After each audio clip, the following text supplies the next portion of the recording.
कहानी एक ऐसी पिंजरे से स्टार्ट होती है जो कि दो बेस्टी जो कि अलग अलग दुनिया में रहती थी उन्हें एक दूसरे के साथ कनेक्ट करता था। जैना जो कि मरने के बाद पुरानी दुनिया में फंस जाती है, वहीं पे मोमो अपनी बेस्टी के बदला नई दुनिया के लोगों से लेती है। सो कहानी बहुत ही ज्यादा इंटरेस्टिंग होने वाली है। आपको इसमें काफी सारी मिस्टीरियस चीज देखने को मिलेंगी और आप इस कहानी में देखोगे कि एक दोस्त के मर जाने के बाद दूसरी दोस्त अपने परिवार से किस तरीके से अपने दोस्त की मौत का बदला लेती है। कहानी बहुत ही ज्यादा इंटरेस्टिंग होने वाली है। कहानी में प्यार है, रिवेंज है और मैजिक भी होने वाला है। तो चलिए हम इस ड्रामे को स्टार्ट करते हैं। कहानी की स्टार्टिंग मॉडर्न दुनिया में रहने वाली एक लड़की को दिखाने से होता है जो कि अपनी बहन से रिक्वेस्ट कर रही होती है कि वो उसकी बेस्ट फ्रेंड की मॉम से माफी मांगे, क्योंकि कुछ समय पहले ही उसकी अडॉप्टेड सिस्टर किंकिंग ने उसकी बेस्ट फ्रेंड जैना का कार एक्सीडेंट कर दिया था, जिस वजह से ऑन द स्पॉट ही जैना की डेथ हो गई। इसलिए मोमो अपनी लू फैमिली से रिक्वेस्ट कर रही होती है कि वो उसकी बेस्ट फ्रेंड जैना की मॉम से माफी मांग ले और मुआवजे के तौर पे उन्हें पैसे दे दे, क्योंकि जैना की फैमिली में जैना के अलावा कोई भी नहीं था और उसकी मॉम भी बीमार थी। लेकिन जो लू फैमिली के पर्सन होते हैं वो मोमो की मदद करने से साफ साफ मना कर देते हैं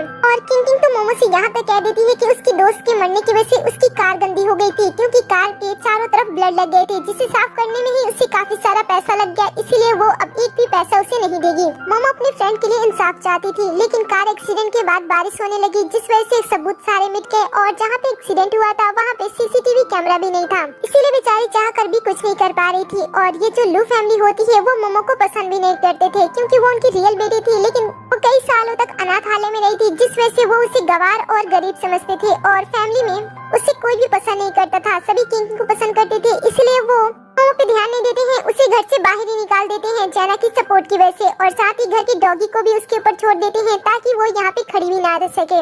डॉगी के डर की वजह से मोमो भाग रही होती है और इसी चक्कर में उसका एक एक्सीडेंट हो जाता है। तभी कार रुकती है और कार के अंदर से एक हैंडसम सा टॉल लड़का बाहर निकलता है जो कि हाउ फैमिली का यंग मास्टर होता है। वो उसकी मदद के लिए उसके पास आता है और उसे अम्ब्रेला देता है, लेकिन मोमो उसे रोकती है और उसे अपनी मदद करने के लिए कहती है, क्योंकि उसके पैर में चोट लग गया था और उसे अपने फ्रेंड के घर पे जाना था। ये सुनकर यंग मास्टर भी बिना कुछ कहे उसे अपनी बाहों में उठा लेता है और मोमो को उसके मंजिल तक छोड़ देता है। जब मोमो जैना के घर पे जाती है तो उसे जैना की और भी ज्यादा याद आने लगती है। पता चलता है कि ये दोनों बचपन से ही अनाथालय में एक दूसरे के साथ थी, जहाँ पे जैना मोमो को अपनी बहन से भी ज्यादा मानती थी, उसके लिए खाने की चीजें लाती थी, चाहे उसके लिए लड़ाई ही क्यों न करनी पड़े। बड़े होने के बाद जैना को उसकी मॉम पहले मिल गई, इसलिए वो अनाथालय से चली गई। कुछ ही समय के बाद मोमो को भी फैमिली मिल गई, लेकिन मोमो की फैमिली वाले उसे एक्सेप्ट नहीं कर पा रहे थे, जिस वजह से फैमिली मिलने के बाद भी वो जैना के साथ ही ज्यादा से ज्यादा समय बिताती थी। ये सारी बातें याद आते हुए उसे जैना की और भी ज्यादा याद आने लगती है। तभी हमें पुराने टाइमलाइन के मून डायनेस्टी का सीन दिखाया जाता है, जहाँ पे हम जैना को जिंदा देखते हैं, लेकिन वो यहाँ के राजा के एक वाइफ की बॉडी में होती है, जिसे धोखा देने की वजह से कारागार में बंद कर दिया गया था। जैना सोच रही होती है कि वो मौत से तो बच गई, लेकिन एक दूसरी प्रॉब्लम में फंस गई। इससे अच्छा होता कि वो पूरी तरीके से मर ही जाती। वो ऐसा सोच रही होती है, तभी मोमो की नजर जैना के पैरोट पे जाती है। वो कहती है कि अब से वही इसका ख्याल रखेगी। तभी जैना को भी इसकी आवाज आने लगती है, क्योंकि दोनों के पास एक ऐसा जादुई पिंजरा होता है जो कि पुरानी और नई दुनिया को एक दूसरे के साथ जोड़ रहा होता है। लेकिन ऐसी जादुई चीज के बारे में दोनों दोस्त को पता ही नहीं होता है। लेकिन अचानक से जब दोनों एक दूसरे की आवाज सुनती हैं, तो वो बुरी तरीके से डर जाती है। मोमो तो इतनी तेजी से चीखती है कि जैना को उसकी चीख से ही उसके बारे में पता चल जाता है। वो उससे बात करने की कोशिश करती है, लेकिन इधर मोमो को ऐसा लगता है कि शायद पिंजरे के अंदर जो तोता है उसके अंदर उसके फ्रेंड की आत्मा चली गई है। लेकिन जैना उसे समझाती है कि ऐसा कुछ भी नहीं है। फिर वो अपने बारे में बताने लगती है कि वो मून डायनेस्टी में पहुंच चुकी है, जिसके बारे में उसने इतिहास में भी नहीं पढ़ा था, और वो भी एक धोखेबाज पत्नी की बॉडी में। इसलिए वो यहाँ से निकलने की कोशिश करती है, लेकिन जब वो ऐसा कोशिश करती है तब उसे पता चलता है कि कोई भी इंसान इस जादुई पोर्टल से दूसरी टाइमलाइन में ट्रैवल नहीं कर सकता है। इसीलिए फिलहाल तो उसे पुराने समय में ही रहना होगा। ये देखकर मोमो उसे कहती है कि तुम्हें चिंता करने की कोई जरूरत नहीं है, हम जल्द से जल्द कोई दूसरा रास्ता जरूर ढूंढ लेंगे। और वैसे भी तुम्हारे पास जितने भी पैसे थे मैंने तुम्हारे मॉम के पास ट्रांसफर कर दिया है, तो तुम्हें चिंता करने की कोई जरूरत नहीं है। वैसे मेरी लाइफ उतनी सही नहीं चली, तो क्या तुम मेरी मदद करना चाहोगी? तुम तो मून डायनेस्टी में हो ना, जहाँ पे सोने खजाने ये सारी चीजें बहुत ही ज्यादा होती है, तो क्या तुम मुझे कुछ केजी सोना दे सकती हो? ये सुनकर जैना कहती है कि क्या तुम पागल हो? मैंने तुम्हें पहले बताया था ना, मैं एक धोखा दी गई पत्नी की बॉडी में हूँ, ना कि किसी रानी की बॉडी में।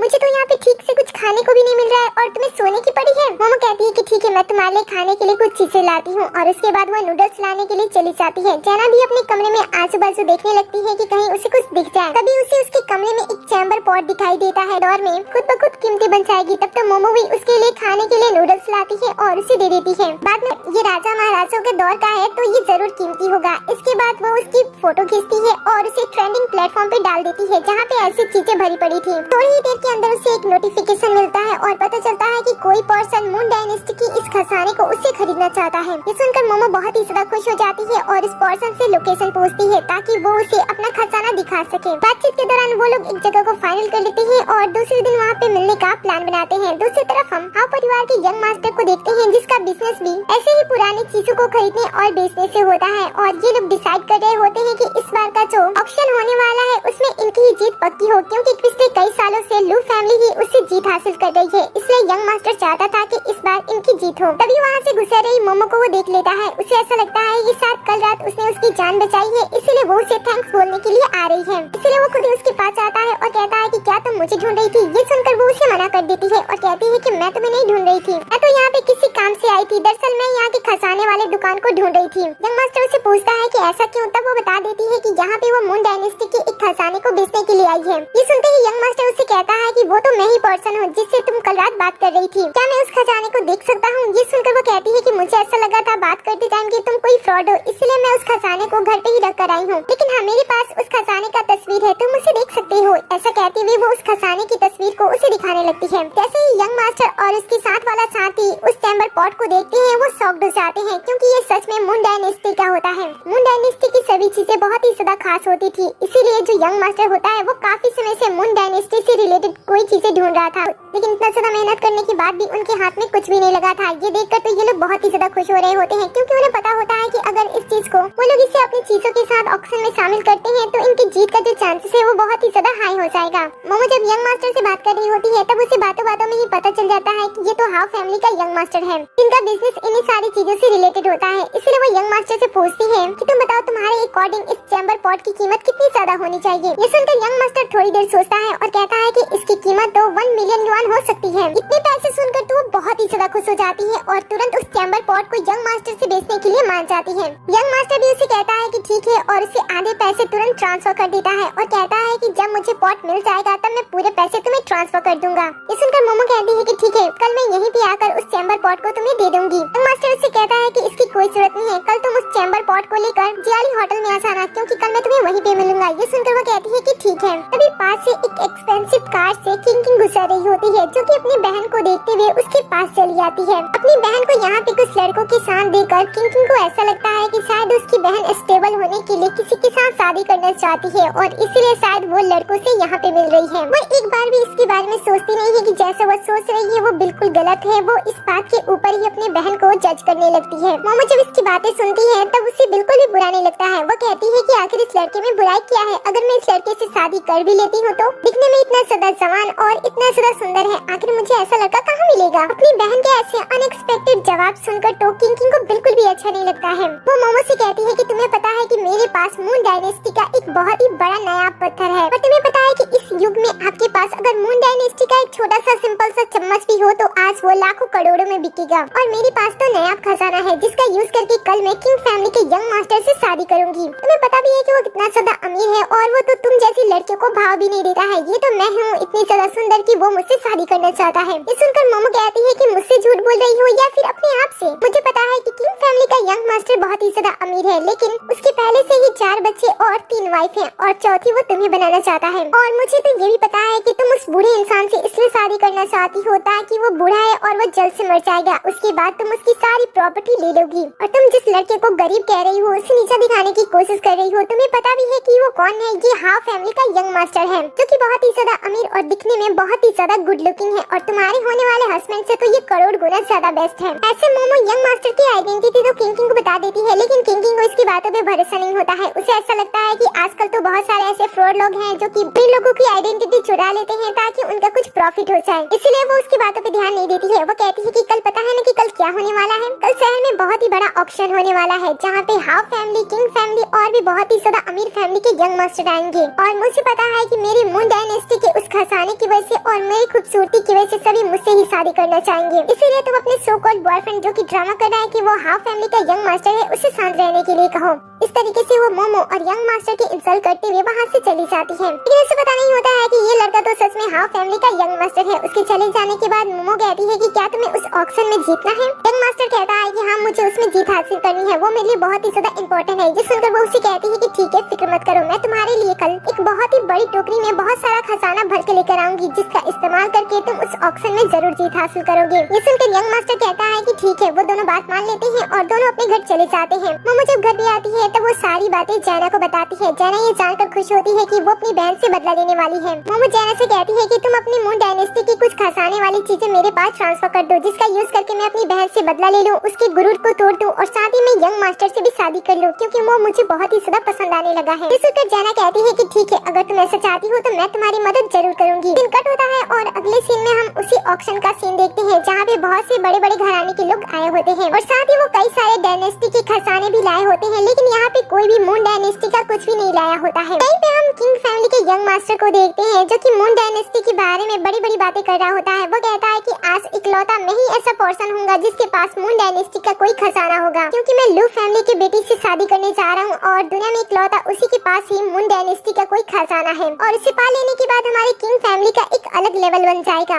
ऐसी बातें कह के कि वो शो ऑफ भी कर रहा होता है। हाफ फैमिली का यंग मास्टर भी यहीं पे होता है, जो कि इसकी बातें सुन रहा होता है और कहता है कि इकलौते तुम ही नहीं हो, मेरे पास भी कई सारे खजाने हैं और आज मैं इसे जीत कर ही जाऊंगा। धीरे धीरे दोनों के बीच में बातचीत बढ़ने लगती है और बातचीत धीरे धीरे गंभीर होने लगती है। दोनों ही बातचीत करते दौरान धीरे धीरे बात करने के दौरान दोनों ही एक दूसरे के साथ शर्त लगा लेते हैं, क्योंकि दोनों को ही भरोसा होता है कि मून डायनेस्टी का इकलौता खजाना सिर्फ और सिर्फ उनके पास ही होगा। फिर किंग फैमिली और हाफ फैमिली के यंग मास्टर दोनों आपस में एक शर्त लगाते हैं कि जिसके भी परिवार से यहाँ पे मून डायनेस्टी के खजाने को शामिल किया जाएगा, वही इस जीत को हासिल करेगा। साथ ही हारने वाली टीम को अपना पूरा खजाना, अपनी पूरी प्रॉपर्टी जीतने वाली टीम को दे दिया जाएगा। ये सुनकर तो हाफ की जो ग्रैंडमा होती है वो थोड़ी झिझक रही होती है, लेकिन यंग मास्टर को मोमो की बात पे भरोसा होता है, इसलिए वो किंग फैमिली के यंग मास्टर के साथ शर्त लगा लेता है। और तभी किंग फैमिली का यंग मास्टर यहाँ पे डॉक्यूमेंट भी ला देता है, जिसे देखकर यंग मास्टर कहता है कि तुम तो बहुत ही ज्यादा रेडी हो। कहता है कि बहुत ही समय से मैं तुम्हें हराने की कोशिश कर रहा हूँ, लेकिन तुम हर बार मेरे से जीत जाते हो कंपनी में, इसलिए मैं तुम्हें हर जगह से हराने की कोशिश कर रहा हूँ और आज तो तुमने मेरे साथ एक बहुत ही बड़ा शर्त लगा लिया है। आखिर मैं इस शर्त को पूरे कैसे नहीं होने दूंगा,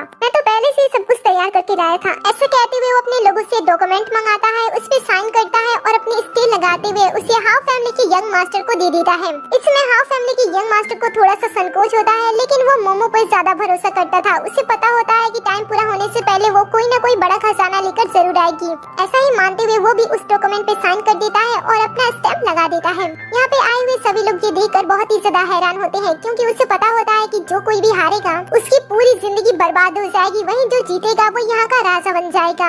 सबके मन में ये सवाल होता है कि आखिर यहाँ से जीतकर और हारकर कौन जाने वाला है। सभी आपस में गॉसिप कर रहे होते हैं, तभी पता चलता है कि लू फैमिली की बेटी किंग किंग आने वाली है। थोड़ी ही देर के अंदर किंग किंग अपने भाई और अपनी मॉम के साथ यहाँ पे एंट्री लेती है, और वो भी मून डायनेस्टी के पत्थर के साथ। सभी उसे देखकर बहुत ही ज्यादा एक्साइटेड हो रहे होते हैं, क्योंकि उन्हें ऐसा लग रहा होता है कि आज यहाँ पे इतिहास बनने वाला है। किंग किंग यहाँ पे आती है और सभी उसके साथ बहुत ही अच्छी तरीके से बातचीत कर रहे होते हैं, लेकिन किंग किंग किसी से भी अच्छे से बात नहीं करती है। वो कहती है कि मैं यहाँ पे इसलिए आई हूँ ताकि मैं अपने लाइफ पार्टनर को ढूंढ सकूँ। वैसे तो मुझे पता है कि मुझे किसी के साथ शादी करनी है, लेकिन फिर भी मैं आप सभी को एक मौका दे रही हूँ। सुनते ही एक पर्सन तुरंत उसके सामने आ जाता है और चाइना की एक प्रसिद्ध मोती को उसे दिखाते हुए उसे शादी के लिए प्रपोज करता है, लेकिन किंग किंग उसमें इंटरेस्ट नहीं दिखाती है, जिस वजह से वो पर्सन वहाँ से चला जाता है। इसके बाद किंग फैमिली का यंग मास्टर सामने आता है और इसे कहता है कि अगर तुम मुझसे शादी करती हो तो सामने जो हार्ट ऑफ स्काई है, जिसकी कीमत 100 मिलियन है, मैं उसे तुम्हें गिफ्ट के तौर पे दूंगा।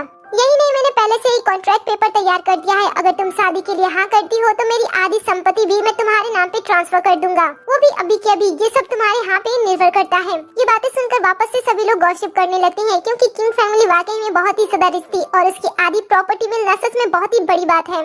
इसके बाद किंग किंग कहती है कि एक सेकंड रुको, मुझे हाव परिवार के यंग मास्टर को देखना है। ये सुनकर यंग मास्टर उसके सामने खड़ा हो जाता है और कहता है कि मैं ही हाव परिवार का यंग मास्टर हूँ। ये सुनकर वो कहती है कि क्या ये सच है कि तुम सच में हाव परिवार के यंग मास्टर हो? वैसे उस दिन तुम्हारी वजह से मेरी इंसल्ट हो गई थी, इसलिए अगर तुम यहाँ पे मेरे सामने घुटने टेककर मुझसे माफी मांग लेते हो तो मैं तुमसे शादी करने के बारे में एक बार सोच सकती हूँ। ये सुनकर सभी लोग कहते हैं कि ये तो बहुत ही अच्छा बात है। अगर वो उसके सामने घुटने टेक देता है तो वो लड़की भी उसकी होगी और साथ ही किंग फैमिली के हारने के बाद पूरी संपत्ति भी उसकी हो जाएगी। सभी लोग इसके बारे में बात कर रहे होते हैं और यंग मास्टर को उसके सामने झुककर माफी मांगने के लिए कह रहे होते हैं। इनफैक्ट जो उसकी ग्रैंडपा होती हैं वो भी साथ में आ जाती हैं और वो भी उसे ये सारी चीजें करने के लिए कहती हैं। लेकिन यंग मास्टर को इन सभी से ज्यादा मोमो पे भरोसा होता है। उसे पता होता है कि वो समय पे जरूर पहुंच जाएगी, इसीलिए वो सबके सामने मना कर देता है। और तभी हम मोमो को होटल के बाहर देखते हैं जो कि अंदर आ रही होती है और इधर यंग मास्टर किंग के सामने झुकने से साफ साफ मना कर देता है और कहता है कि मुझे तुम्हारे सामने झुकने की कोई जरूरत नहीं है। लेकिन यहाँ पे जितने भी लोग होते हैं वो यंग मास्टर को कन्विंस कर रहे होते हैं कि वो किंग के साथ शादी करने के लिए मान जाए और उसके सामने झुककर माफी मांग ले।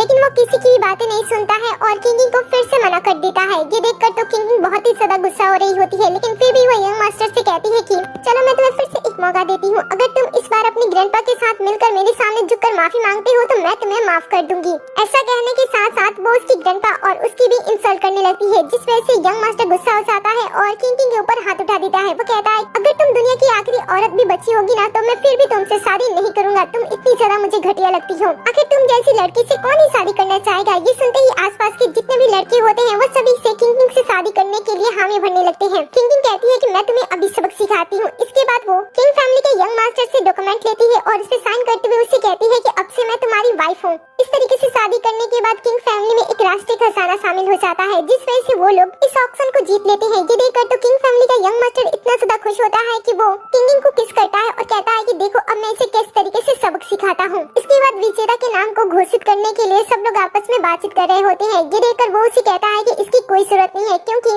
अभी मेरा यहाँ पे खजाना आया नहीं है। ये सुनकर सभी इसका मजाक उड़ाते हैं और कहते हैं कि इस शहर में मून डायनेस्टी से बढ़कर आखिर कौन खजाना हो सकता है। सभी उसे कैजुअली ले रहे होते हैं कि आखिर वो कौन ही खजाना लेकर आएगा, लेकिन वो किसी को नहीं बताता है कि वो क्या दिखाने वाला है। इस वजह से ये लोग विजेता के नाम को भी घोषित करने के बारे में चर्चा करने लगते हैं। लेकिन तभी यहाँ पे मोमो आ जाती है जो कि अपने साथ कई सारी चीजें लेकर आई होती है। मोमो जिस तरीके से यहाँ पे चीजों को लेकर आ रही होती है वो देखकर सबको ऐसा लगता है कि शायद ये किसी छोटे घराने से होगी। उसके मॉम और उसके भाई जब उसे यहाँ पे इस तरीके से देखते हैं तो वो डिसाइड भी कर लेते हैं कि वो किसी को भी पता नहीं लगने देंगे कि वो उनकी बहन है। और जो किंग फैमिली का यंग मास्टर होता है वो मोमो के हुलिये को देखकर उसे कहता है कि आखिर तुम्हें इस बड़े से होटल में किसने इनवाइट किया है। वो सामने आती है और कहती है कि उसे हाफ फैमिली के यंग मास्टर ने इनवाइट किया था और तभी यंग मास्टर भी उसके साथ खड़ा हो जाता है और कहता है कि मैंने इसे यहाँ पे इनवाइट किया था, ये मेरे कहने पे यहाँ पे आई है। ये सुनकर किंग कहती है कि अच्छा ये तो लू फैमिली की बेटी है जिसे लू फैमिली के द्वारा ही निकाल दिया गया था क्योंकि ये लड़की एक पैसे की भी काबिल नहीं है। और आपको क्या लगता है हाउ परिवार के यंग मास्टर कि आप इसके बदौलत इस प्रतियोगिता को जीत लोगे।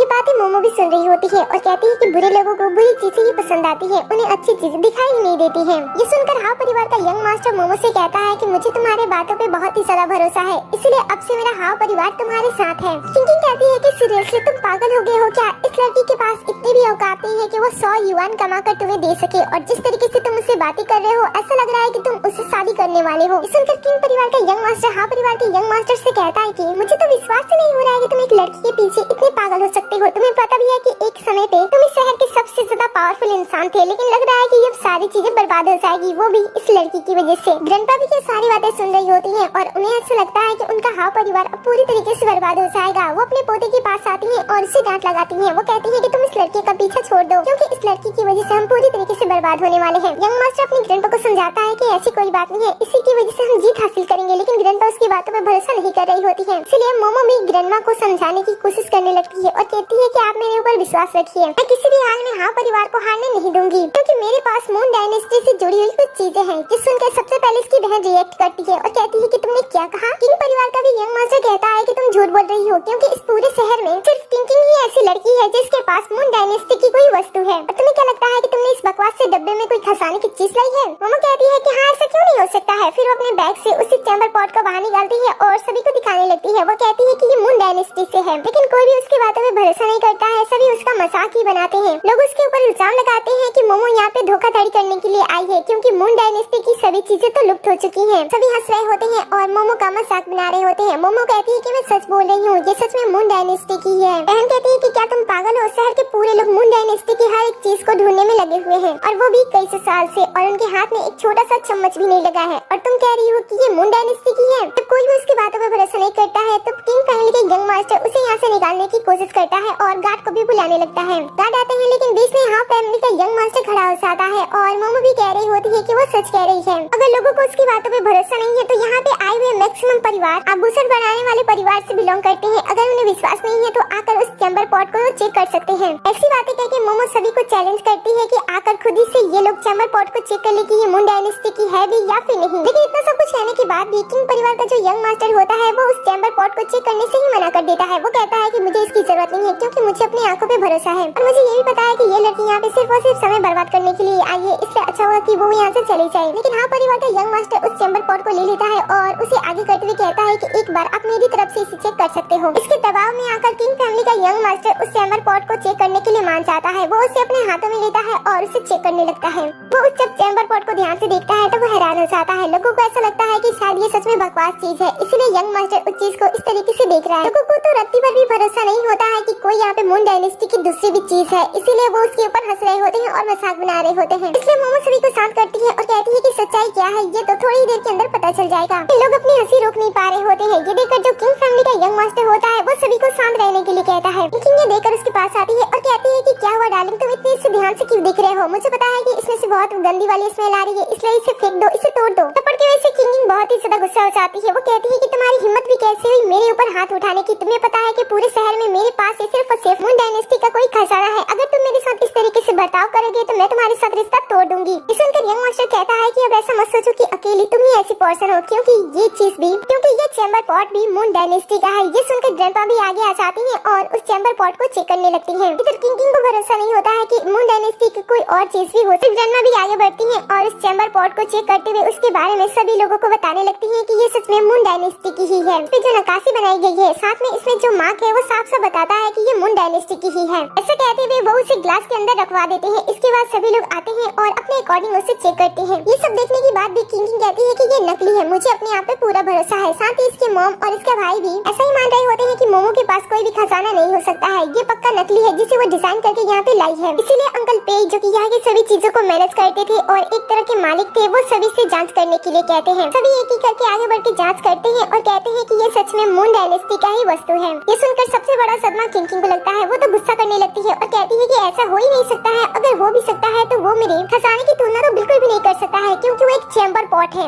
गंदी सी चीज, उसका मेरे खजाने के साथ मुकाबला कैसे है? ये सुनकर उसकी माँ उसकी साइड लेने के लिए आगे बढ़ती है और कहती है कि मेरी बेटी सही कह रही है, उसके पास खजाना है ना कि चैम्बर पॉट। ये तो एक बदबूदार सा बॉक्स है और इसे किस लिए यूज किया जाता है आप सभी तो जानते ही हो। और भूलो मत, कुछ समय पहले मेरी बेटी से शादी करने के लिए उसके सामने घुटने टेकने के लिए भी तुम सब तैयार थे, इसलिए इस समय तुम सभी को मेरी बेटी का साथ देना चाहिए। माँ का ऐसा स्टैंड किंग के लिए लेते हुए देखकर मोमो को बहुत ही ज्यादा बुरा लगता है। वो सोचती है कि हम दोनों ही बहनें हैं, लेकिन माँ को सिर्फ किंग ही पसंद है। इसके बाद वो अपनी माँ को रोकती है कि वैसा इसलिए था क्योंकि उस समय किंग के पास मून डायनेस्टी का इकलौता खजाना था, लेकिन अब वो ऐसा नहीं है। सुनकर माँ अपनी बेटी के ऊपर गुस्सा करने लगती है और कहती है कि ये तुम्हारी बहन है, तुम इसका इज्जत इस तरीके से उछाल नहीं सकती हो, तुम्हें उसे सपोर्ट करना चाहिए, ना कि उसे बर्बाद करने के लिए यहाँ पे आ जाना चाहिए और किसी और फैमिली का साथ देना चाहिए। मोमो कहती है कि मैं तो ऐसा ही हूँ, मैं तो हाउ परिवार का ही साथ दूंगी। ये सुनकर किंग कहती है कि ठीक है, चलो मान लेते हैं कि तुम्हारे पास जो चैम्बर पॉट है वो मून डायनेस्टी का है, लेकिन मेरे पास जो मून डायनेस्टी की चीज है, वो जो खजाना है, वो एक जेट पत्थर है। ऐसा कहते हुए वो अपना खजाना सभी को दिखाती है और कहती है कि इसे कई बार जांच किया गया है और जांच से पता चला है कि ये राजघराने के तीसरे दर्जे के ऑफिसर का जेट पत्थर है। और तुम्हारा जो चैम्बर पॉट है उसे देखकर ऐसा लग रहा है कि वो किसी नौकरानी का यूज किया हुआ चैम्बर पॉट है, इसलिए तुम अपना चैम्बर पॉट की तुलना मेरे जेट पत्थर से नहीं कर सकती हो। तुम्हारा चैम्बर पॉट किसी भी कीमत में मेरे जेट पत्थर की तुलना नहीं कर सकता है और न ही उससे आगे निकल सकता है, इसलिए अपनी हार स्वीकार कर लो। ये सुनकर किंग परिवार का यंग मास्टर कहता है कि ठीक है, दोनों ही परिवार के पास मून डायनेस्टी की वस्तु है, लेकिन मेरे पास जो वस्तु है वो तुम्हारे वस्तु से बहुत ही ज्यादा कीमती है, इसलिए फैसला हो जाना चाहिए कि आखिर इस खजाने कंपटीशन में कौन जीता। ये सुनकर अंकल पे कहते हैं कि ठीक है। वो भी सेम ही बात कहते हैं कि जो किंग परिवार के पास जेट पत्थर आया है वो आप परिवार के पास आए हुए मून डायनेस्टी के चैम्बर पॉट से शायद कम हो सकता है, क्योंकि उन्हें नहीं पता है कि ये किसका है, इसलिए वो 10वें खजाने के कंपटीशन के विजेता इन फैमिली को घोषित करने वाले थे, लेकिन मोमो उन्हें रोक देती है। ये देखकर उसकी बहन से कहती है कि अब क्या हुआ? वो कहती है कि आप लोग कह रहे हो कि मेरा चैम्बर पॉट किसी नौकरानी द्वारा यूज किया गया है, अगर ये राजवंश के किसी वाइफ के द्वारा यूज किया होगा तो तब इसकी कीमत क्या होगी? ये सुनकर उसकी बहन हैरान हो जाती है और कहती है कि क्या तुम पागल हो? तुम ऐसी बातें कैसे कर सकती हो? तुम्हें पता भी है कि उसे किसने यूज किया था? हाँ परिवार के यंग मास्टर को भी इसके बारे में पता नहीं होता है, इसलिए वो मोमो से कहता है कि तुम ये क्या कह रही हो। मोमो कहती है कि बस तुम मेरे ऊपर भरोसा रखो, मैं तुम्हें जीत दिला कर ही रहूंगी। किंकी कहती है कि बहन तुम तो दिन के उजाले में ही सपने देखने लगी हो। ये सुनकर मोमो कहती है कि वो तो है, लेकिन मैं यहाँ पे जीतने के लिए आई हूँ, ना कि तुम्हारी बातों में उलझने के लिए। आप लोगों का कहना है कि मेरे पास जो चैम्बर पॉट है वो किसी नौकरानी का यूज किया गया है, लेकिन मेरा दावा है कि ये चैम्बर पॉट मून डायनेस्टी की रानी का यूज किया गया है। और कुछ समय पहले आप ही लोगों ने कहा था कि मून डायनेस्टी का जो जेट पत्थर है उसके बारे में आप ही लोगों ने पता लगाया था कि वो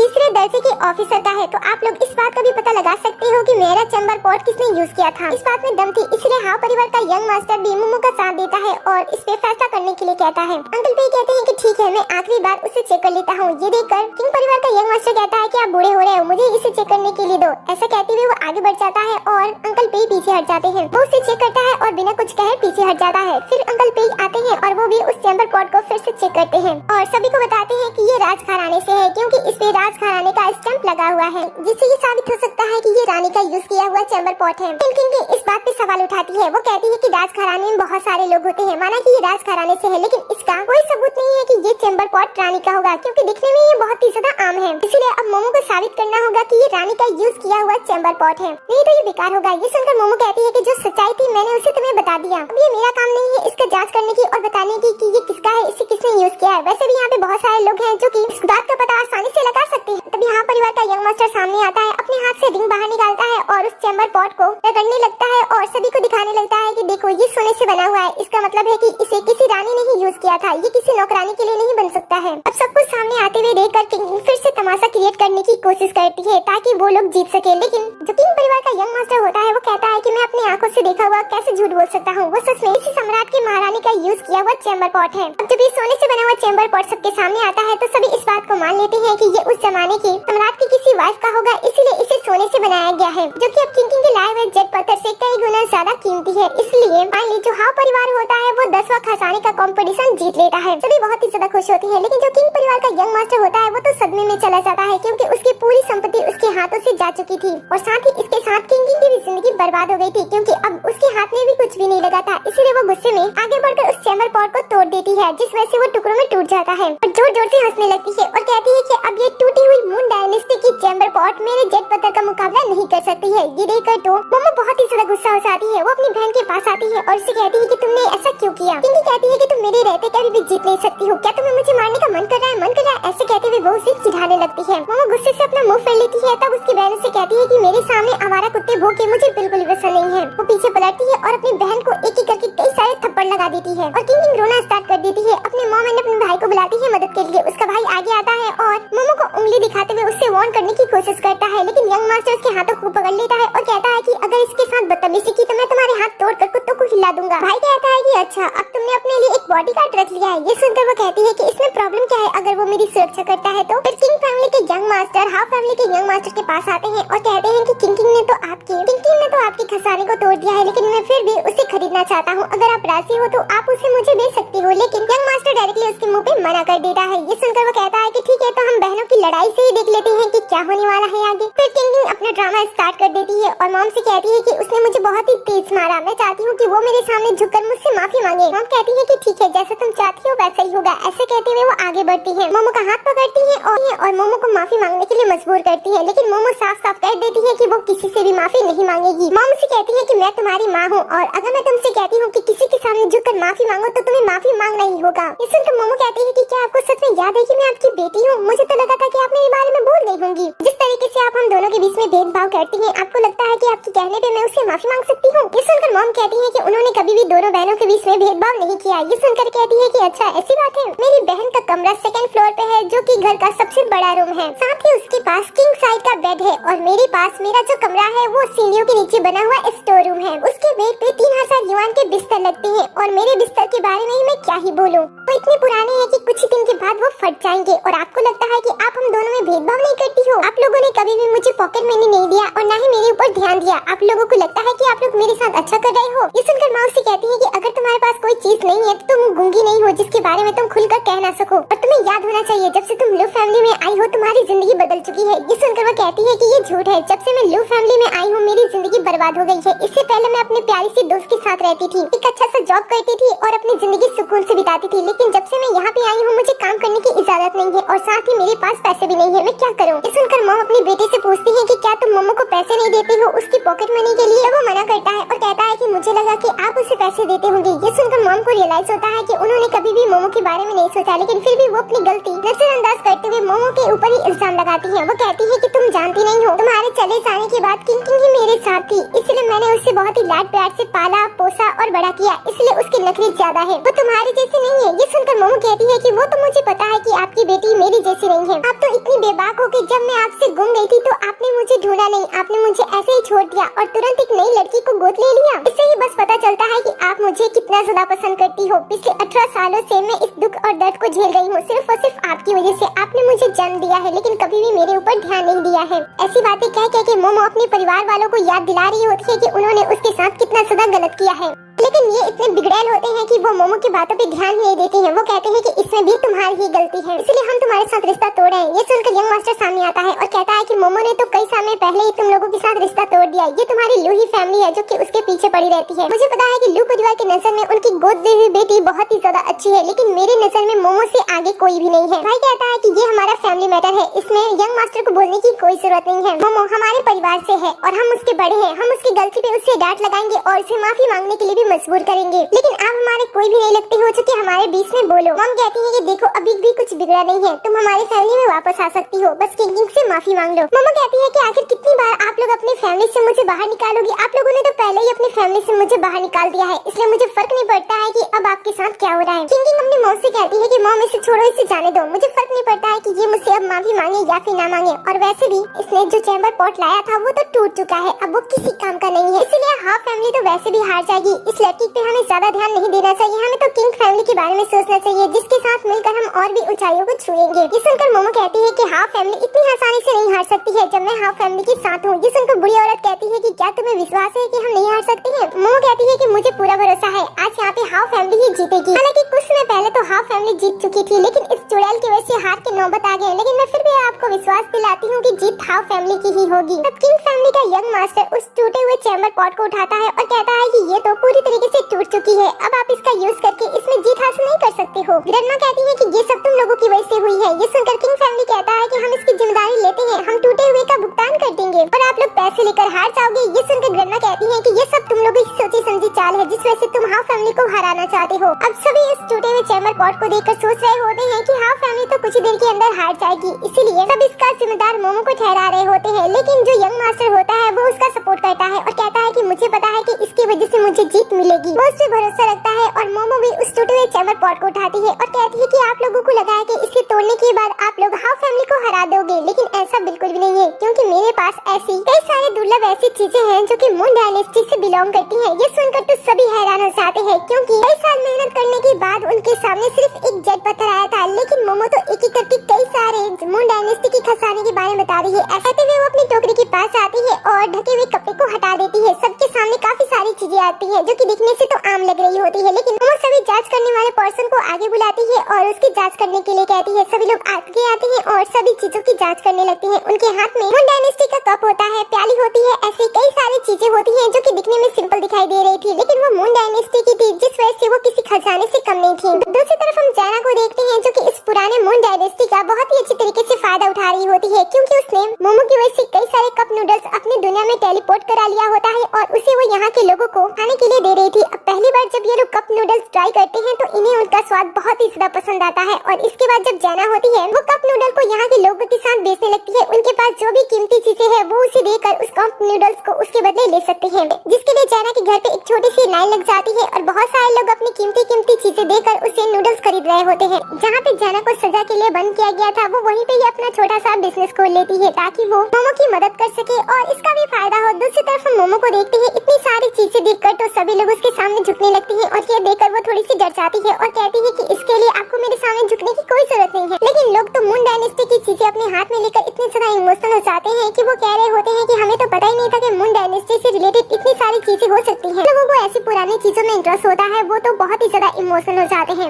इन सभी खजानों के बारे में बता रही होती है कि ये खजाने बहुत ही ज्यादा दुर्लभ है, देखने में ये दिखाई दे रहे हैं कि ये बेकार की चीजें हैं, लेकिन फिर भी ये बहुत ही ज्यादा कीमती है, इन्हें पैसों से नहीं खरीदा जा सकता है। ये सुनकर मोमो को ऐसा लगता है कि शायद उसके पास कम खजाने की चीजें हैं, उसे और लानी होगी। वो इन दोनों से पूछती है कि क्या इन सारी चीजों को मिलाकर हम उस जेट पत्थर का मुकाबला कर सकते हैं। तब ग्रैंडपा उसे कहती है कि तुम मेरी बातों को समझ नहीं रही हो, ये सारी चीजें तुम्हारे पास ऐसी हैं जिसे पैसों से नहीं खरीदा जा सकता है। उसे ऐसा फिर से लगता है कि शायद चीजें कम है, उसे और भी चीजें लानी होंगी। जनता कहती है कि वो सब तुम बाद में करना, पहले तुम मेरे साथ डिनर करो। ये सुनकर वो कहती है कि ठीक है, लेकिन मैंने रिसेप्शन पे अपने प्यारे से तोते को रखा है, उसे मैं लेकर आती हूँ और इसके बाद में आप सब लोगों के साथ डिनर करूंगी। फिर जो किंग फैमिली का यंग मास्टर होता है वो कहता है कि ये सारी चीजें मिलाकर भी आप उस जेट पदर का मुकाबला नहीं कर सकती हो। उसे पता होता है कि ये सारी चीजें बहुत ही ज्यादा कीमती है, लेकिन फिर भी वो ड्रामा क्रिएट कर रहा होता है ताकि वो जीत सके। लेकिन जो मोमो होती है वो कहती है कि फिक्र करने की कोई जरूरत नहीं है, उसके पास ऐसी कई सारी चीजें हैं। ये सुनकर तो सभी हैरान हो जाते हैं कि इसके पास अभी और भी मून डायनेस्टी की चीजें हैं। तो देखने के लिए उसके टोकरी में झांकने के लिए आती है, लेकिन मोमो उसे धक्का देती है और कहती है कि मेरी चीजों से दूर रहो। किंग का इंसल्ट देकर भाई को बुरा लगता है और वो मोमो से लड़ाई करने के लिए आगे बढ़ता है, लेकिन मोमो हाफ फैमिली के यंग मास्टर से कहती है कि क्या तुम मेरे लिए मेरे भाई से लड़ सकती हो। तब वो सामने आ जाता है, उसे देखकर उसका भाई पीछे हटने लगता है। मॉम और किंग को तो ये देखकर बहुत ही ज्यादा गुस्सा आता है। वो कहते हैं कि हम तुम्हें अभी लू फैमिली से बाहर निकाल देंगे। ये सुनकर मोमो कहती है कि आखिर एक ही परिवार से आप लोग मुझे कितनी बार बाहर निकालोगे। मैं तो कब की लू फैमिली को छोड़ चुकी हूँ और अब मेरा लू फैमिली के साथ कोई भी लेना देना नहीं है। तो मुझे लू फैमिली से बदला लेना है, वो भी एक एक करके। जितना आप लोगों ने मुझे दर्द दिया है वो सारी चीजें मुझे लौटानी है, लेकिन पहले मैं हाफ फैमिली को जीत दिलाना चाहती हूँ, इसलिए थोड़ी देर शांत रहिए। ये सुनकर किंग गुस्से में उसके ऊपर हाथ उठाने के लिए आगे बढ़ती है, लेकिन यंग मास्टर उसके हाथों को पकड़ लेता है और उसे पीछे धक्का दे देता है। इसलिए वो उसके ऊपर चीखती चिल्लाती है। तब यंग मास्टर उससे कहता है कि दोबारा अगर मेरे ऊपर या फिर मोमो के ऊपर चीखती हो तो मैं तुम्हारी जबान खींचकर उसे काट दूंगा। ये देखकर वो किंग फैमिली के यंग मास्टर से मदद मांगती है, लेकिन वो भी उससे शांत रहने के लिए कहता है और कहता है कि हम हारने वाले हैं, इसलिए शांत रहो। तभी यहाँ पे रिसेप्शन पे रहने वाली लड़की उसके पिंजरे को उसके पास लेकर आकर डिलीवर कर देती है। मास्टर उससे पूछता है कि ये क्या है। तब वो कैजुअली कह देती है कि ये एक ऐसा खजाना है जो कि मेरी फ्रेंड को मेरे साथ जोड़ कर रखता है। ये सुनकर किंग कहती है कि क्या तुम पागल हो, क्या तुम इस पिंजरे का यूज करके अब हमें हराने की कोशिश कर रही हो। ये सुनकर मोमो कहती है तुम शांत रहो, मुझे इसके अंदर से कुछ न कुछ खजाना जरूर मिलेगा। वो उसके अंदर हाथ डाल देती है और चारों तरफ से उसने पैक किया होता है ताकि किसी को भी जादू के बारे में ना पता चले। जो उसकी बहन होती है वो उसे कहती है कि क्या ये कोई अलादीन का चिराग है जिसे तुम जो कहोगी वो तुम्हें बाहर निकाल के दे देगा। वो उसकी बातों पे ध्यान नहीं देती है, वो अंदर हाथ को डाले हुई होती है और थोड़ी देर के अंदर उसे एक हेयर क्लिप मिलता है। मून डायनेस्टी की रानी माँ का होता है, वो उस सभी को दिखाने लगती है। दूसरी तरफ हम देखते हैं कि जैना के पास यहाँ की जो रानी माँ होती है वो भी कप नूडल्स के बारे में बहुत बातें सुन चुकी थी, जिसे ट्राई करने के लिए वो अपना हुलिया बदलती है और अपनी नौकरानी के साथ जैना से मिलने के लिए आती है। वो भी लाइन में लग चुकी होती है, लेकिन जब उनका टर्न आता है तो सारे कप नूडल्स खत्म हो चुके होते हैं।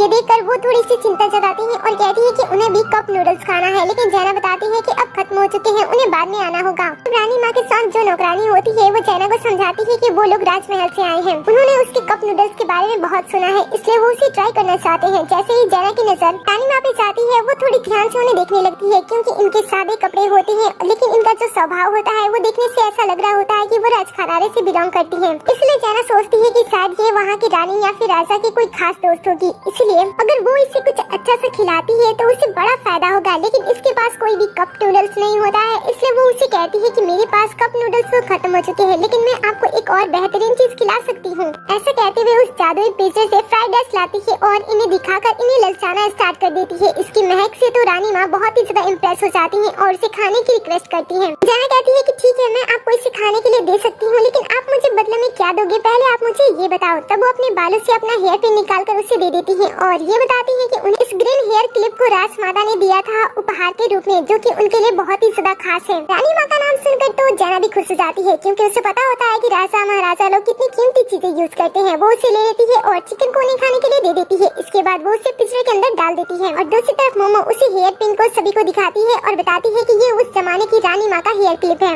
इसके अंकल पे सामने आते हैं और उसकी जांच करते हैं। वो उसकी जांच कर रहे होते हैं तब वो बताते हैं कि ये तो बहुत ही ज्यादा कीमती है, हरा जेट पत्थर व्हाइट जेट पत्थर से कई गुना ज्यादा कीमती होता है। उसकी जांच कर रहे होते हैं और बताते हैं कि ये कितना ज्यादा कीमती है। ये सुनकर तो जो किंग फैमिली का यंग मास्टर होता है वो हार मान लेता है। किंग अपने हार को इतनी जल्दी एक्सेप्ट नहीं करना चाहती है। वो कहती है कि हम कैसे हार सकते हैं। तब मोमो कहती है कि बहन तुम जानती नहीं हो ना कि हमें इसमें कीमती चीजें शामिल करनी थी, और मेरा जो ये हेयर क्लिप है वो तुम्हारे जेट पत्थर से कई गुना ज्यादा कीमती है, इसलिए हम जीत चुके हैं। किंग कहती है कि मैं इस बात को नहीं मानती हूँ, मैं चाहती हूँ कि इस हेयर क्लिप की जांच की जाए। ये सुनकर अंकल पे कहते हैं कि ये इतना ज्यादा कीमती है कि मैं खुद ही बता सकता हूँ कि ये यहाँ पे लाई गई सभी चीजों से 1000 गुना ज्यादा महंगी होगी और इसकी जांच करने की भी कोई जरूरत नहीं है। इसीलिए मैं आप परिवार को 10वें खजाने कंपटीशन का विजेता घोषित करता हूँ। सुनते ही किंग फैमिली वापस से प्रॉब्लम क्रिएट करने के लिए आ जाते हैं। वो कहते हैं कि ऐसा नहीं हो सकता है, क्योंकि ये लड़की हाँ परिवार की लगती क्या है, जिस रिश्ते से इसने हेयर क्लिप को हाँ परिवार को दिया है। मैंने तो किंग के साथ शादी का कॉन्ट्रैक्ट बनाया था, जिस वजह से उसका जो खजाना था, उसका जो जेट पत्थर था वो हमारी किंग फैमिली में शामिल हो गया। लेकिन इन दोनों के बीच में कोई भी रिश्ता नहीं है, तो आखिर उस लड़की का ये कीमती बालों वाला क्लिप हाफ फैमिली का कैसे हो सकता है। ये सुनकर किंकी कहती है कि क्या अब तुम उस लड़की से शादी करोगे ताकि तुम यहाँ पे जीत सको। यंग मास्टर को कोई भी प्रॉब्लम नहीं होता है क्योंकि वो तो मोमो को पसंद कर रहा था, इसलिए वो शादी के लिए मान जाता है। लेकिन मोमो उसे समझाती है और कहती है कि उसके जाल में मत फंसो, तुमने तो मुझसे खजाना खरीदा था, इसलिए हमारे बीच में खरीदार और बेचने वाला का रिश्ता तो आसानी से बन सकता है और हमारे पास इसका प्रूफ भी है। अब जबकि हाफ परिवार के यंग मास्टर ने इस खजाने को मोमो से खरीदा था, इसलिए वो उसका हकदार हो जाता है, जिसका यूज करके वो इस कंपटीशन को फाइनली अब जीत लेता है। जिसके बाद जो किंग फैमिली का यंग मास्टर होता है वो क्यांग क्यांग के साथ शादी के अनुबंध को तोड़ देता है और कहता है कि मैंने तुम्हें जीत के लिए यूज किया था, लेकिन तुम्हारी वजह से मुझे जीत भी नहीं मिली, तो तुम्हारे साथ शादी करने का क्या मतलब बनता है। ये सुनकर तो पूरी लू फैमिली किंग फैमिली पे गुस्सा करने लगते हैं और कहते हैं कि ये तुम ही थे जो कि किंग से शादी करना चाहते थे और अब उसके साथ इस तरीके से रिश्ता तोड़ रहे हो। फैमिली का यंग मास्टर इस बात को क्लियर कर देता है कि वो किंग से सिर्फ इससे शादी करना चाहता था ताकि वो उसका यूज करके जीत हासिल कर सके। इसके अलावा उसे किंग में बिल्कुल भी दिलचस्पी नहीं है। ये सुनकर किंग भी कहती है कि ठीक है, तुम्हें मेरे साथ शादी तोड़ना है तो तोड़ दो, इसमें तुम्हारा ही घाटा है क्योंकि मैं बहुत ही ज्यादा सुंदर हूँ और मेरे पास डायनेस्टी का खजाना भी है, इसलिए इसमें तुम्हारा ही घाटा है। मुझे तो कई सारे अमीर लड़के मिल जाएंगे शादी के लिए, लेकिन तुम्हें कोई लड़की नहीं मिलेगी। वो कहता है कि मुझे इसकी कोई जरूरत नहीं है क्योंकि मुझे लड़की मिल गई। ऐसा कहते हुए मोमो की तरफ बढ़ने लगता है और उसे उस खजाने को खरीदने के लिए 2 गुनी 3 गुनी 4 गुनी पैसे देने के लिए भी तैयार होता है। वो उसे ललचाने की पूरी कोशिश करता है, लेकिन मोमो उसके हर एक प्रपोजल को रिजेक्ट कर देती है। वो उसे कहता है कि तुम इस चीज को सिर्फ पैसों के लिए बेच रही हो, तो मैं जब तुम्हें इतने सारे पैसे दे रहा हूँ तो तुम मुझे क्यों नहीं ले रही हो। मोमो कहती है कि मुझे तुम्हें बेचने का कोई भी मन नहीं है, मैं हाफ फैमिली को जीतते हुए देखना चाहती हूँ, ना कि तुम्हें। ये सुनकर तो उससे गुस्सा आ जाता है। वो उसे मारने के लिए आगे बढ़ता है, लेकिन यंग मास्टर उसे रुकता है और धक्का देते हुए नीचे गिरा देता है। फिर वो गार्ड को बुलाता है और इसे होटल से बाहर निकालकर फेंकने के लिए कह देता है। थोड़ी देर के अंदर गार्ड आते हैं और उसे होटल से बाहर निकालकर फेंक देते हैं। मोमो अपनी बहन की तरफ बढ़ती है और कहती है कि अब तुम्हारी बारी है, तुमने मेरी दोस्त का कार एक्सीडेंट में मौत कर दिया था, इसलिए तुम्हें अपने गुनाहों को एक्सेप्ट कर लेना चाहिए। ये सुनकर तो वो अचानक से घबराने लगती है और कहती है कि तुम झूठ बोल रही हो, मेरे ऊपर ऐसे झूठे इल्जाम कैसे लगा सकती हो। ये सुनकर मोमो कहती है कि तुम्हें इतना ज्यादा नाटक करने की कोई जरूरत नहीं, क्योंकि इस बार मैं खजाने के साथ सबूत भी लेकर आई हूँ कि तुमने मेरी सबसे अच्छी दोस्त का कार एक्सीडेंट में मौत कर दिया। ये सुनकर वो डरते हुए सोचने लगती है कि उसने कार के डैश कैमरा को तो खत्म कर दिया था और जहाँ पे एक्सीडेंट हुआ था वहाँ पे कोई सीसीटीवी कैमरा भी नहीं था और जिसकी उसने एक्सीडेंट की उसने ऑन द स्पॉट ही उसने अपना दम तोड़ दिया। ये सब याद करते हुए वो सोच रही होती है कि शायद मोमो बस उसे फंसाने के लिए ये सब कह रही है, इसलिए वो उसे डरती नहीं है। लेकिन जो मोमो होती है वो पूरी की पूरी स्टोरी लोगों के सामने रख देती है। सबसे कह देती है कि उसकी बहन ने उसकी सबसे अच्छी दोस्त की कार एक्सीडेंट में मौत कर दी और जब वो मुआवजे के लिए और सजा के लिए उसके पास गई थी, उसके अपने घर वालों ने ही उसे घर से बाहर निकाल दिया। ये सुनकर किंग कहती है कि तुम्हें झूठ बोलने की वजह से घर से बाहर निकाला गया था। ये सुनकर वो उस जादुई पिंजरे को थोड़ा सा ऊपर करती है जिसमें जैना की परछाई दिखाई दे रही होती है, पता नहीं कैसे, लेकिन ये जो जैना की परछाई होती है वो सिर्फ और सिर्फ किंग को दिखाई दे रही होती है, जिसे देखकर वो इतना ज्यादा डर जाती है कि वो यहीं पे बेहोश हो जाती है। इसलिए उसके परिवार वाले तुरंत उसे वहाँ से लेकर चले जाते हैं। अब सब कुछ खत्म हो जाने के बाद जो अंकल पेई होते हैं एक बार फिर से हाफ फैमिली को यहाँ का विजेता घोषित करते हैं। वे उनके लिए ताली बजाते हैं और अंकल पेई एक बार फिर से पूरे रीति रिवाज के साथ हाफ फैमिली को विजेता घोषित करते हैं। वो उन्हें सर्टिफिकेट और बैनर भी देते हैं। रन्ना ये देखकर बहुत ही ज्यादा खुश होती है और इसका सारा का सारा श्रेय वो मोमो को देती है, क्योंकि मोमो की वजह से ही उन्हें जीत मिली थी। साथ ही वो मोमो को इस बात के लिए थैंक्स बोलती है क्योंकि मोमो की वजह से सभी को मून डायनेस्टी की कई सारी चीजें देखने को भी मिली। दूसरी तरफ हम पुराने समय की रानी माँ का सीन देखते हैं जो कि सम्राट को लेकर बहुत ही ज्यादा चिंतित है, क्योंकि सम्राट काफी समय से खाने पीने की चीजों को छोड़ चुके थे, जिस वजह से उनकी तबीयत खराब हो रही थी। इसीलिए रानी माँ सम्राट के हुलिये को एक गार्ड के रूप में बदलकर उसे जैना के पास लेकर आई थी ताकि वो जैना की बनाई गई नूडल्स को खाए और इसकी स्वास्थ्य ठीक हो जाए। लेकिन सम्राट रानी माँ की बातों पे भरोसा नहीं करता है। वो कहता है कि आपको पता है ना कि उस लड़की ने मुझे धोखा दिया था, इसलिए मैं उसके हाथ से बनी हुई किसी भी चीज को खाना नहीं चाहता हूँ। लेकिन रानी माँ उसकी कोई भी बातें नहीं सुनती है। अंदर हम जैना को देखते हैं, वो अपने घर को देख रही होती है और कहती है कि कुछ समय पहले ये जगह रहने के लायक नहीं थी, लेकिन मेरे दोस्त की वजह से ही मैं यहाँ पे अच्छी तरीके से रह रही हूँ, क्योंकि मुझे तो मून डायनेस्टी के बारे में कुछ पता ही नहीं है और मुझे ये भी नहीं पता है कि मैं किस पत्नी के रूप में आई हूँ। पता नहीं आगे मेरा क्या होगा। तभी बाहर से रानी माँ उसे आवाज देती है। ये सुनते ही वो तुरंत बाहर जाती है। दोनों ही एक दूसरे को देखकर बहुत ही ज्यादा खुश होती है, क्योंकि दोनों के बीच में ही काफी अच्छा बॉन्ड बन गया था। दोनों एक दूसरे के साथ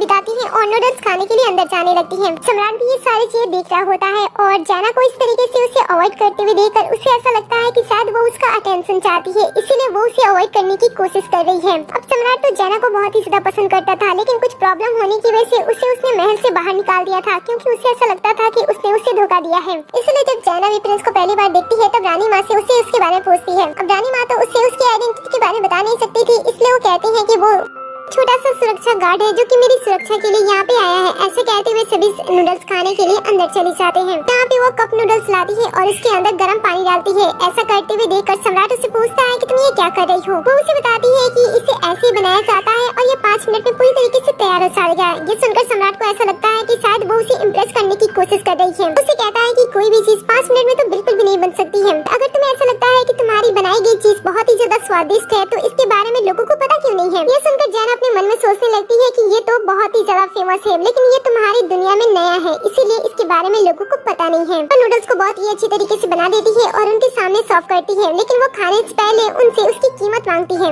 ये देखकर तुरंत नौकरानी एक झोली को आगे कर देती है जिसके अंदर बहुत सारे आभूषण होते हैं। वो देखकर बहुत ही ज्यादा खुश होती है, लेकिन सम्राट उसे कहता है कि तुम्हें उनमें से सिर्फ एक को ही चूज करना होगा। ये सुनकर वो शांत पड़ जाती है, लेकिन फिर भी वो लेने के लिए रेडी हो जाती है। सम्राट उसे कहता है कि ये सारी चीज तुम्हारी हो सकती है, लेकिन बदले में तुम्हें सिर्फ और सिर्फ हमारे लिए ही खाना बनाना होगा। सुनकर उसे थोड़ा बुरा लगता है क्योंकि आसपास से काफी सारे लोग आते थे सिर्फ इसी नूडल्स को खाने के लिए और वो बहुत ही ज्यादा मेहनत भी कर रहे थे। रानी उसे कहती है कि तुम्हें ज्यादा चिंता करने की कोई जरूरत नहीं है, बस अपने कप नूडल्स के लिए इनमें से एक आभूषण चूज कर लो। वो एक हेयर पिन निकालती है जो कि जेट पत्थर का होता है। अब सम्राट अपना जेट पत्थर निकालता है और कहता है कि तुम इसे ले सकती हो। वो कहती है कि ये रानी माँ का है क्योंकि ये आंटी के पास से निकला है और ये रानी माँ के बहुत ही ज्यादा क्लोज है, तो ये बहुत ही ज्यादा महंगा होगा। ये सुनकर वो अपने जेट पत्थर के बारे में बताता है कि ये सम्राट से जुड़ा हुआ है। ये सुनते ही वो तुरंत उसके पत्थर को ले लेती है। उसके बाद वो नूडल्स को 2 बाउल्स में रखती है और रानी माँ और सम्राट को उसे खाने के लिए दे देती है। रानी माँ तो तुरंत नूडल्स को खाना स्टार्ट कर देती है क्योंकि उन्होंने पहले भी नूडल्स खाया था और उन्हें उसका स्वाद बहुत ही ज्यादा पसंद आया था। सम्राट थोड़ा टाइम लगाता है, लेकिन जैसे ही वो भी उसे खाना स्टार्ट करता है उसे वो बहुत ही ज्यादा पसंद आता है। वो खाते जाता है और सोच रहा होता है कि वो राजा के घर में पैदा हुआ था, लेकिन आज तक उसने इतनी स्वाद वाली चीज कभी नहीं खाई। उसके चेहरे से ही समझ में आ रही थी कि उसे नूडल्स कितना ज्यादा पसंद आया है, लेकिन जब जैना उसके बारे में पूछती है वो झूठ बोलता है और कहता है कि ज्यादा कुछ खास नहीं था। ये देखकर वो चावल पिसरे का यूज करती है और फ्राइड वाला चिकन लाती है और उसे सम्राट के खाने के लिए देती है, लेकिन सम्राट उसे कहता है कि वो तला भुना वाली चीज नहीं खाता है। लेकिन जैसे ही उसकी स्मेल वो सूंघता है उसे वो बहुत ही ज्यादा पसंद आती है और उसे वो तुरंत खाना स्टार्ट कर देता है। पर वो अपनी जबान पे कंट्रोल नहीं कर पाता है और बहुत सारी तारीफ कर देता है कि उसका खाना सच में बहुत ही ज्यादा टेस्टी था। दूसरी तरफ हम किंग को देखते हैं जो कि चक्कर खाने की वजह से इस समय हॉस्पिटल में सोई होती है। अचानक से जब उसकी आंखें खुलती है तो वो डर रही होती है और डरते डरते वो बाहर निकलती है। उसके पीछे जैना सफेद कपड़ों में पहने हुए खड़ी होती है। उसे ऐसा महसूस होता है और वो पीछे पलटती है, लेकिन जैना वहाँ से गायब हो चुकी होती है। फिर अचानक से वो उसके पीछे आ जाती है, उसकी गर्दन को दबाते हुए उसे अपनी मौत का बदला लेने के लिए कह रही होती है, जिस वजह से किंग बुरी तरीके से डरती है और चीखती है। जैसे वो चीखती है उसे पता चलता है कि ये सारी चीजें तो उसके सपने में हो रही थी। सपने से बाहर आने के बाद भी वो डरी होती है। जैसे वो साइड में देखती है वहाँ पे उससे जैना की तस्वीर दिखाई देती है, जिसे देखकर वो फिर से चीखती है और तभी उसके कमरे में जैना आ जाती है। जैना को देखकर वो बुरी तरीके से डरने लगती है। जैना उससे पूछ रही होती है कि तुमने मुझे जान से क्यों मारा। ये सुनकर वो डरने लगती है और कहती है कि मुझे माफ कर दो, उस रात मैंने ड्रिंक की हुई थी और बारिश की वजह से मुझे दिखाई नहीं दे रहा था। ये सुनकर वो गुस्से से आगे बढ़ने लगती है। तब वो कहती है कि मुझे माफ कर दो, मुझे पता था कि उस रात मुझसे किसी का एक्सीडेंट हो गया। मैं बाहर आई और तुम्हें देखी अधमरा तो मुझे लगा कि तुम रिपोर्ट कर दोगी, इसलिए मैंने जानबूझकर तुम्हारे ऊपर वापस से गाड़ी चला दी। सच्चाई पता चलते ही मोमो उस मुखौटे को बाहर निकाल देती है जो कि जैना की तरह दिखती थी, जिससे वो क्यांग को डरा रही थी। क्यांग को इसके बारे में पता चलता है तब वो उसे मारने के लिए आगे बढ़ती है, लेकिन तभी यहाँ पे यंग मास्टर आ जाता है जो कि उसके पेट पे लात से मारता है और वो नीचे गिर जाती है। यहाँ पे ऑफिसर भी आ जाते हैं और किंग को अरेस्ट कर लेते हैं किसी को जान से मारने की वजह से और सबूत मिटाने की वजह से। वो बचने की कोशिश करती है और इसे झूठ साबित करने की भी कोशिश करती है, लेकिन ऑफिसर के सामने अब सबूत होते हैं, इसलिए वो उसे अपने साथ लेकर चले जाते हैं। मोमो फाइनली इस तरीके से अपने दोस्त का बदला अपनी बहन से ले लेती है। अब वो इन सारी चीजों के बारे में जैना को बताती है। जैना भी ये सुनकर खुश हो जाती है और कहती है कि फाइनली तुमने मेरा बदला ले लिया। इसके बाद जैना सोचती है कि अब वो यहाँ पे आसानी से रह सकती है, लेकिन फिर वो सोचती है कि उसके पास उतने सारे पैसे नहीं है, इसलिए वो अपनी चीजों को ज्यादा दाम में बेचने की कोशिश करती है। और तभी बाहर से उन सभी लोगों की आवाज आने लगती है जो कि उसके पास नूडल्स खाने के लिए आए थे, इसलिए वो बाहर निकलने लगती है। दूसरी तरफ हमें सम्राट और रानी माँ को दिखाया जाता है। ये लोग भी इस बार भी नूडल्स खाने के लिए आए होते हैं और आपस में जैना के बारे में ही बात कर रहे होते हैं। रानी माँ जिस तरीके से जैना के बारे में बात कर रही होती है, सम्राट को समझ में आया होता है कि रानी माँ जैना से अब बहुत ही ज्यादा अटैच हो गई है। साथ ही वो भी जैना के बारे में सोच रहा होता है कि जब भी वो उसे मिलने के लिए या फिर उसकी बनाई गई चीजों को खाने के लिए यहाँ पे आता है, उसे काफी अच्छा महसूस होता है। इसलिए वो सोचता है कि पहले जो उसने धोखा दिया था वो उसके बारे में भूलकर एक बार फिर से जैना को मौका देगा उसके साथ रहने का। थोड़ी देर में यहाँ पे जैना आ जाती है और सभी को बताती है कि उसके पास खाने पीने की चीजें बहुत ही ज्यादा कम है, इसलिए वो चाहती है कि लोग उसके मेंबरशिप को खरीद लें। ये सुनकर लोगों को समझ में नहीं आता है कि जैना किस बारे में बात कर रही है। तब वो लोगों को बताती है कि उसके पास खाने पीने की चीजें कम है, इसलिए वो चाहती है कि उसके पास जो कस्टमर आए वो उसके वीआईपी कस्टमर हो, ताकि उन्हें सर्विस अच्छी तरीके से दी जाए। ये सुनकर लोग काफी खुश होते हैं, लेकिन जैसे वो बताती है कि मेंबरशिप खरीदने के लिए 50 चांदी के सिक्के देने होंगे, जो कि लोगों के पास नहीं होता है, इसलिए लोग वहाँ से चुपचाप चले जाते हैं।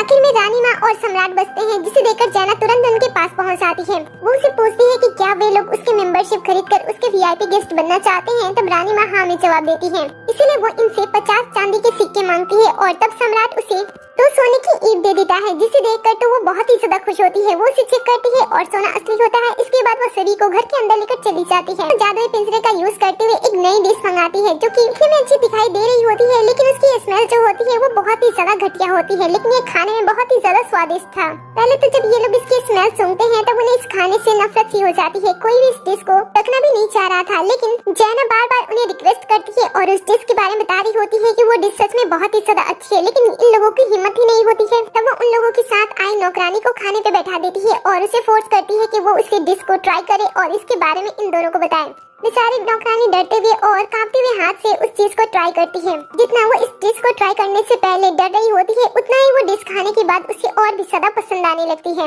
वो इस डिश को बहुत ही चाव के साथ खाने लगती है। सम्राट और रानी माँ जब उससे पूछते हैं इस डिश के बारे में, तब वो बताती है कि ये डिश तो सच में बहुत ही ज्यादा अच्छी है। ये देखकर ये दोनों भी इस डिश को ट्राई करने के लिए कहते हैं, लेकिन जैना बताती है कि उसके पास तो सिर्फ यही एक बाउल था। लेकिन वो लोग उसे बार बार कन्विंस कर रहे होते हैं कि उन्हें भूख लगा है और वो यहाँ पे अच्छी चीजें खाने के लिए ही आए हैं। ये सुनकर वो वापस से कमरे में जाती है और जादुई पिंजरे का यूज करते हुए एक अजीब तरह के कांटे वाले फल लेकर आती है, जिसकी महक तो पहले वाले डिश से भी बहुत ही ज्यादा घटिया होती है। इसके अंदर से इतनी बदबू आ रही थी कि ये लोग इसके पास भी नहीं रहना चाहते थे। लेकिन जैना इस बार भी उन्हें कन्विंस करने की कोशिश करती है और रानी माँ जैसे उसे लेती है, उन्हें ऐसा लगता है कि वो तो वोमिटिंग ही कर देंगी, लेकिन जैसे उनका स्वाद उनके मुँह में घुलता है, वो बताती है कि इसका स्वाद तो सच में बहुत ही ज्यादा अच्छा है।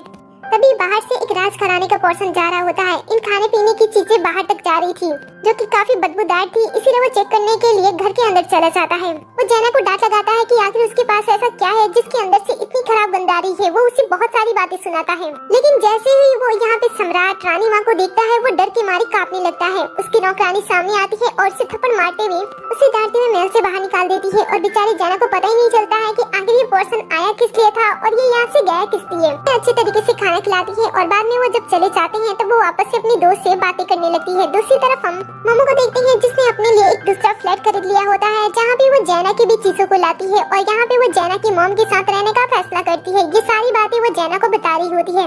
जैना को ये सब कुछ जानकर काफी खुशी होती है। वो कहती है कि मैं भी इस दुनिया से बाहर निकलना चाहती हूँ और आधुनिक दुनिया में रहना चाहती हूँ। ये सुनकर मोमो थोड़ी सी डरते हुए से कहती है कि लेकिन तुम वापस कैसे आ सकती हो, क्योंकि मैंने तो तुम्हारा अंतिम संस्कार कर दिया है। ये सुनकर वो चीखने लगती है, क्योंकि उसे पता होता है कि अब वो चाहे कुछ भी क्यों न कर ले, लेकिन वो वापस से उस नई दुनिया में नहीं जा सकती है। उसे अब हमेशा के लिए यहीं पे रहना होगा जब तक कि वो मर नहीं जाए। मोमो कहती है कि मुझे माफ कर दो, मुझे नहीं पता था कि तुम मुझे इस तरीके से दोबारा मिलोगी, इसलिए मैंने तुम्हारे बॉडी को श्रद्धांजलि पहले ही दे दी। ये सुनकर वो कहती है कि तुम कर भी जा सकती थी, अब जाने दो, यही मेरी किस्मत है। मोमो को इस तरीके से बात करते हुए देखकर यंग मास्टर, जो कि उसके घर को सेट करने के लिए आया था, उसे ऐसा लगता है कि शायद वो पक्षी से बात कर रही है, इसलिए वो उसके पास आता है। ये सुनकर यंग मास्टर उसे कहता है कि क्या तुम खुद से बात कर रही हो या फिर इस पक्षी से। मोमो कहती है कि क्या तुम्हें कुछ सुनाई नहीं दे रहा है। यंग मास्टर कहता है कि नहीं, मुझे तो कुछ सुनाई नहीं दे रहा है। तब जाकर मोमो को रियलाइज होता है कि शायद उसकी दोस्त की बातें उसके अलावा कोई और नहीं सुन सकता है, क्योंकि उससे सुनकर अच्छा भी लगता है ताकि उसके दोस्त के बारे में किसी को पता न चले। और तभी यंग मास्टर उसके साथ रहने का बहाना बनाने लगता है। ये सारी बातें जैना भी सुन रही होती है, जो कि ये सुनते ही उसे छेड़ना स्टार्ट कर देती है और साथ ही अपने बारे में बताती है कि आज उसे